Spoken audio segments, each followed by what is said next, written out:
More than 2 weeks of testimony, 56 witnesses, hundreds of pieces of evidence. But only one man knows exactly what happened the night Trayvon Martin was killed. And Friday, in closing arguments, his lawyer called him a victim. You know, there was some anger and hostility and ill will and spite maybe that night. It just had nothing to do with George Zimmerman. Well, that's not true. It had something to do with George Zimmerman. He was the victim of it. Defense attorney Mark O'Mara implored the jury not to assume anything or make snap judgments and laid the burden of proof squarely at the feet of the prosecution. Give me a shred of evidence that contradicts that he had any other option. Sabrina Fulton couldn't take it, leaving the courtroom as pictures of her dead son played one last time for the jury. 6 women, 5 of them mothers. Isn't that every child's worst nightmare? To be followed on the way home in the dark? And lawyers for the state of Florida tried to depict George Zimmerman as a man who had choices and made a deadly one. Trayvon Martin may not have the defendant's blood on his hands, but George Zimmerman will forever have Trayvon Martin's blood on his. 2 lives forever changed. Your verdict is not going to bring Trayvon Benjamin Martin back to life.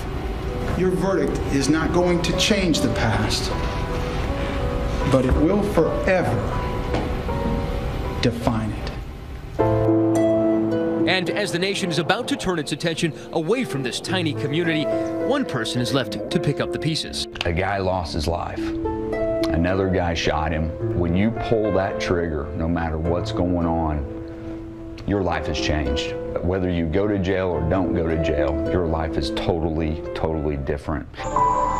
Sanford Mayor Jeff Triplett says there's no going back. Still, he's preserved every moment of this tragedy. I mean, this is really like a little sliver of history. It's a scrapbook of a city turned upside down.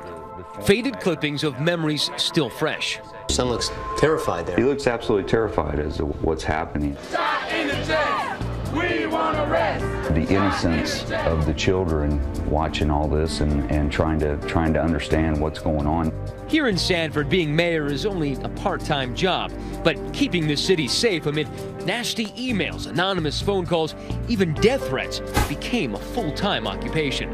It was a lot of pressure, and I don't care if you're the mayor of New York City or the mayor of Sanford, Florida. There's no way you can truly be prepared for it.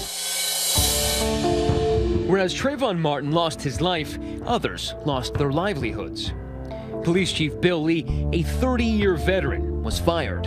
He's a good man. For me, it wasn't what the investigation was. It was the handling afterwards, the chaos management, so to speak. He didn't take the candy, he took the life and left the child. Lee is shouted down during a press conference weeks after the shooting. He marches away as I try to talk to him.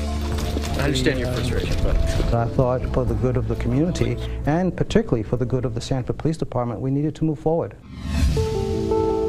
But Lee wasn't the only cop casualty. Once a star detective, lead homicide investigator Chris Serino was banished to the graveyard shift, night patrol. On day 6 of the trial, Serino was called by the prosecution, but ironically ended up helping the defense, saying George Zimmerman was believable. His statement, what did that indicate to you?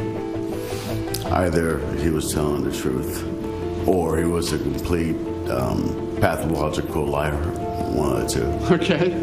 And then there's the police department spokesman, David Morgenstern, silenced as well. Morgenstern, the PIO? Morgenstern's still sergeant on the police department. But no longer the public information officer? No, he is right now on workers' comp, so he's on light duty. Okay.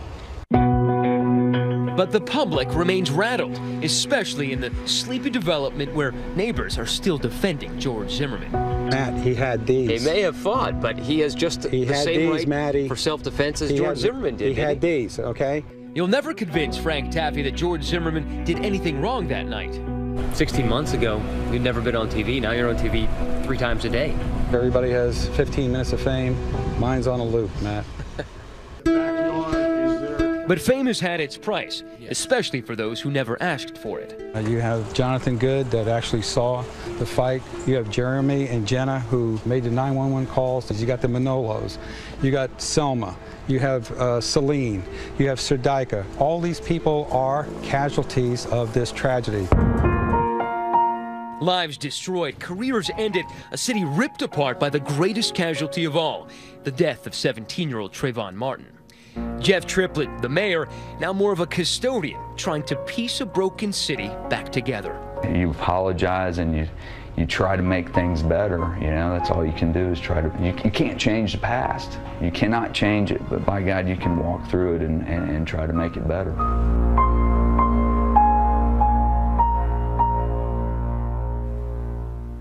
Such divisions on both sides of this case, and in fact at this hour from the Sanford Police Department, one of the investigators for the police department saying it's very quiet. We have people patrolling right now, nothing different than usual, nothing out of the ordinary.